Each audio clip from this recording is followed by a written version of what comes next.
আজকাল আমরা রিজিক তালাশ করতে গিয়ে, অর্থ কামাই করতে গিয়ে, টাকা ইনকাম করতে গিয়ে যিনি টাকার মালিক, যিনি পুরো পৃথিবীর মালিক, তাকেই আমরা ভুলে গেছি। রিজিক অন্বেষণ করছি হারামভাবে, সুদ খেয়ে, ঘুষ খেয়ে, ডাকাতি করে, চুরি করে।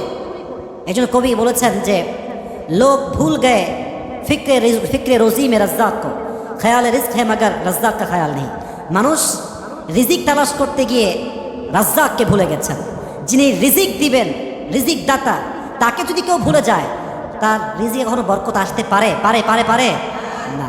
যে রাজ্জাক, তাকে স্মরণ রাখতে হবে। রিজিকের পুরো কনসেপ্টটাকে ক্লিয়ার করা ট্রাই করবো ফ্রম কোরআন অ্যান্ড হাদিস। রিজিকের কনসেপ্ট নিয়ে আমাদের মাঝে অনেক মিসকনসেপশনস আছে, অনেক ভুল ধারণা আছে। আমরা জাস্ট মনে মনে ভাবি যে অর্থ, সম্পদ, খাবার দাবার, টাকা পয়সা, এটাকে আমরা জাস্ট রিজিক ভাবি, এটাই রিজিক ভাবি। না, এটা risk, this is right, but it's just a part of risk, it's not complete risk. এটা পরিপূর্ণ রিজিক নয়, এটা জাস্ট রিজিকের একটা অংশ। টাকা পয়সা, অর্থ, সম্পদ, জাগতিক যত কিছু আছে সম্পদ সহ, এটা হচ্ছে জাস্ট পার্ট অফ রিস্ক, এটা পরিপূর্ণ রিজিক নয়। This is the lower level of risk, this is the lower level of risk. এটা রিজিকের সর্বনিম্ন একটা স্তর। রিজিকের সর্বোচ্চ স্তর হচ্ছে ফিটনেস অ্যান্ড মেন্টাল পিস। আমি রিজিকের ভাগ নিয়ে কথা বলতে যুবক ভাইয়েরা। রিজিকের সবচেয়ে নিম্ন স্তর হচ্ছে অর্থ, সম্পদ, টাকা পয়সা, খাবার দাবার। আর রিজিকের সবচাইতে উচ্চ স্তর, হায়ার লেভেল অফ রিস্ক is mental peace and fitness. যদি আপনি শারীরিকভাবে সুস্থ হন, যদি আপনার মানসিক শান্তি থাকে, এটা হচ্ছে পৃথিবীতে সবচাইতে উচ্চতরের রিস্ক। বাংলা পড়বেন না আপনারা? হাদিসে আসছে, নবীজি বলেছেন এই পৃথিবীর সমস্ত মানুষ দুটি নিয়ামত খুব ভোগ করে। নিয়ামতানি মাকবুনুন ফীহিমা কাসীরুম মিনান নাস আস-সিহহাতু ওয়াল ফারাগ। দুটি নিয়ামত, এক সুস্থতা, ওয়েলনেস, নাম্বার টু আল ফারাগ, ফ্রি টাইম। যখন আমরা সুস্থ থাকি আমরা নিয়ামত বুঝি না। যখন আমরা অসুস্থ হয়ে যাই, ফিজিক্যালি উইক হয়ে যাই, সিক হয়ে যাই, তখন আমরা বুঝি যে সুস্থতা, ওয়েলনেস কত বড় নিয়ামত। ঠিক কিনা বলেন যুবক ভাই আপনারা? দেখেন, আমরা এখন ফ্রি টাইম, অবসরে আছি, মূল্য বুঝি না সময়।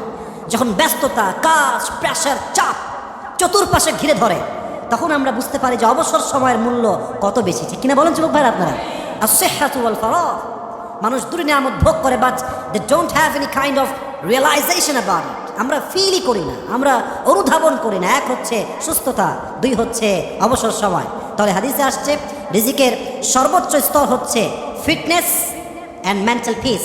যার শারীরিকভাবে সুস্থতা আছে, মানসিক শান্তি আছে, তার চাইতে উঁচু লেভেলের রিজিক আর কেউ পায় নাই। ঠিক কিনা বলেন আপনারা? এটা খুব জরুরি প্রিয় ভাইয়ের। এই জন্য ফিটনেস ঠিক রাখতে জিম করবেন, জিমে যাবেন, ট্রাই করবেন বডি বানানোর জন্য। কেন করবেন? হাদিসে আসছে আল মুমিনুল আকওয়া আউলা মিনাল মুমিনিল যায়ীফ। A strong believer is more better than weak believer. আল্লাহ তাআলার কাছে দুর্বল মুমিনের চাইতে শক্তিশালী মুমিন হাজার গুণ বেশি উত্তম। সুবহানাল্লাহ পড়বেন না আপনারা? তবে জিমে গিয়ে যে ঘামটা ঝরে, আপনার যে একটা স্ট্রেসে আপনি ভোগেন, কষ্ট হয়, শারীরিক ব্যথা, যদি আপনি নিজেকে শক্তিশালী বানাবার জন্য ট্রাই করেন, এই ব্যথা, এই ঘাম, এই কষ্ট, এটাও আপনার জন্য সওয়াবের কারণ হবে। সুবহানাল্লাহ পড়বেন না আপনারা? So keep trying, keep going and keep trying to make your body amazing. আল্লাহ আমাদেরকে তৌফিক দান করুন। সকলেই পড়া আমিন। এটা হচ্ছে রিজিকের সর্বোচ্চ স্তর, fitness and mental peace. Number three, রিজিকের সবচাইতে উত্তম স্তর হচ্ছে পায়াস ওয়াইফ অ্যান্ড চিলড্রেন। কথাগুলো মনোযোগ দিয়ে শুনবেন, এটা আপনার জীবনে অনেক বড় পরিবর্তন আনবে ইনশাআল্লাহ। রিজিকের, সকলে বলেন ইনশাআল্লাহ, রিজিকের সবচাইতে উত্তম স্তর হচ্ছে দিনদার, নেককার স্ত্রী এবং আদর্শবান সন্তান। আমি আবারও বলছি, আই রিপিট এগেইন, রিজিকের সবচাইতে উত্তম স্তর হচ্ছে দিনদার, নেককার স্ত্রী এবং আদর্শবান সন্তান। Pious wife and children.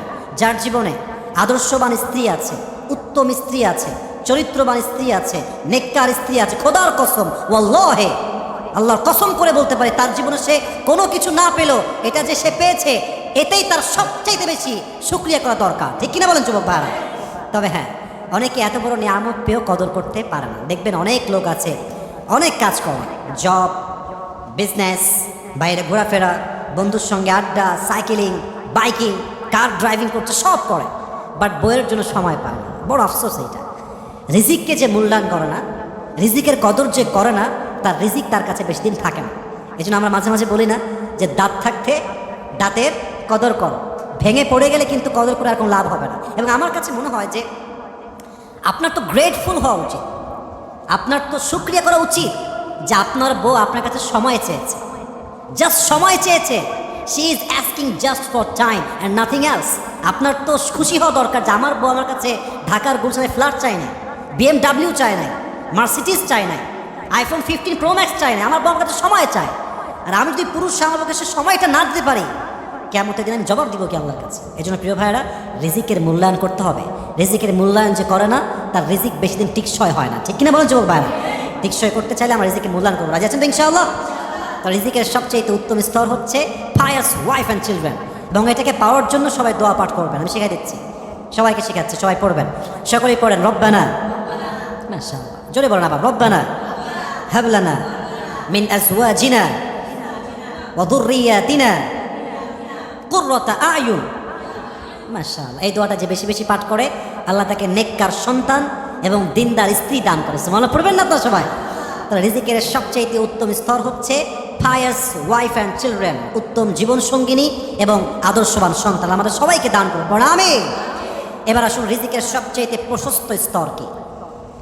মা রুজিকা আবদুন খায়রান লাহু ওয়ালা আওসা মিনাস সাবর। হাদিসে আসছে, নবীজি বলছেন, যে বান্দা ধৈর্যশীল, যেই বান্দাকে আল্লাহ সবর দিয়েছেন, তাকে আল্লাহ তাআলা রিজিকের সবচেয়ে প্রশস্ত স্তর দান করেছে। বলেন সুবহানাল্লাহ। যদি আপনার কাছে সবর থাকে, ধৈর্য থাকে, in every kind of circumstance, if you are patient, then আল্লাহ সুবহানাহু ওয়া তাআলা has given you a wide রিস্ক। যদি আল্লাহ আপনাকে ধৈর্যশীল বানায়, আপনি বুঝবেন যে আল্লাহ তাআলা আপনাকে রিজিকের সর্বোচ্চ প্রশস্ত স্তরে পৌঁছে দিয়েছে। সুবহানাল্লাহ পড়বেন না আপনারা সবাই?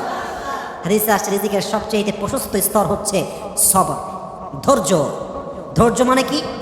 Patience. It includes aspects of being self disciplined, remaining spiritually steadfast, and especially showing fortitude when faced with adversity or setbacks. সবর মানে হচ্ছে নিজেকে দৃঢ় রাখা, আধ্যাত্মিকভাবে অবিচল থাকা, মানসিকভাবে শক্তিশালী হওয়া। আরে যা হয়ে যাক আমার জীবনে, যত কষ্টই হোক, যত দুঃখ হোক, যত প্যারাই হোক না কেন, আমি বলবো যদি আল্লাহ আমাকে দিয়ে খুশি হয়, আমি বান্দা হিসেবে এটা পেয়েই খুশি। ঠিক কিনা বলেন যুবক ভাইরা? This is called sabr, and sabr is about tightening your bond and relationship with Allah subhanahu wa ta'ala when you feel so pain, when you are struggling a lot, when you are facing so many problems in your life. নিজের জীবনের সবচেয়ে কষ্টের মুহূর্তে রবকে স্মরণ করা, রবের সঙ্গে সম্পর্ক শক্ত করা, এটাই হচ্ছে ধৈর্য। সুবহানাল্লাহ পড়বেন না আপনারা সবাই?